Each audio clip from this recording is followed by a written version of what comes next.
بڑی بدقسمتی یہ ہے کہ پاکستان میں اپوزیشن ہو یا حکومت ہو، اپوزیشن کی سیاسی جماعتیں ہوں یا حکومت اور اس کی اتحادی سیاسی جماعتیں ہوں، تمام جو ہے یہ اشاروں کی منتظر رہتے ہیں۔ اور ہم نے گزشتہ 4 سال دیکھا ہے کہ پورا سیٹ اپ، چاہے وہ اپوزیشن کا ہے اور چاہے وہ حکومت کا ہے، وہ اشاروں کے اوپر چل رہا ہے۔ اس وقت جو موجودہ حکومت، جو حکمران جماعت ہے تحریک انصاف، اور اس کے ساتھ جو کچھ ہو رہا ہے، یہ تحریک انصاف کی جو حکومت تھی یہ اشاروں کی بنیاد پہ قائم ہوئی۔ 2018 کے انتخابات جس طرح سے ہم نے دیکھے، وہ اشاروں اور RTS کی ٹیکنالوجی کی وجہ سے یہ حکومت بنی۔ اور پھر ہم نے دیکھا کہ جو اپوزیشن ہے اس نے اشاروں اور RTS ٹیکنالوجی کی بنیاد پر قائم ہونے والی حکومت کو چیلنج نہیں کیا، بلکہ حکومت جو قانون سازی کرتی رہی اس کو کسی اشارے کی بنیاد پہ ووٹ دیتی رہی۔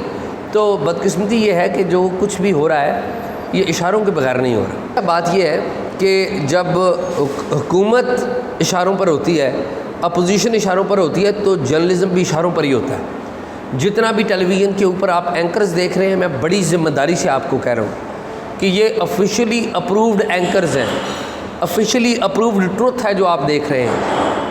کچھ ایریاز ہیں جن کے اوپر آپ کو بات کرنے کی سرکاری طور پر اجازت ہے، اور کچھ ایسے ایریاز ہیں جن پر بات کرنے کے لیے اعلان نہیں کیا گیا، اعلان بالکل نہیں کیا گیا، لیکن آپ کو اجازت نہیں ادھر جانے کی۔ تو یہ جو ٹیلی ویژن دکھا رہے ہیں، جو ٹی وی اینکرز بول رہے ہیں، جو آفیشیلی اپرووڈ ایریاز ہیں انہی کے اوپر بول رہے ہیں۔ جو اناؤنسڈ ایریاز ہیں جن کے اوپر اناؤنس نہیں کیا گیا کہ ادھر نہیں جانا، تو وہاں پر نہیں کوئی بھی جا رہا۔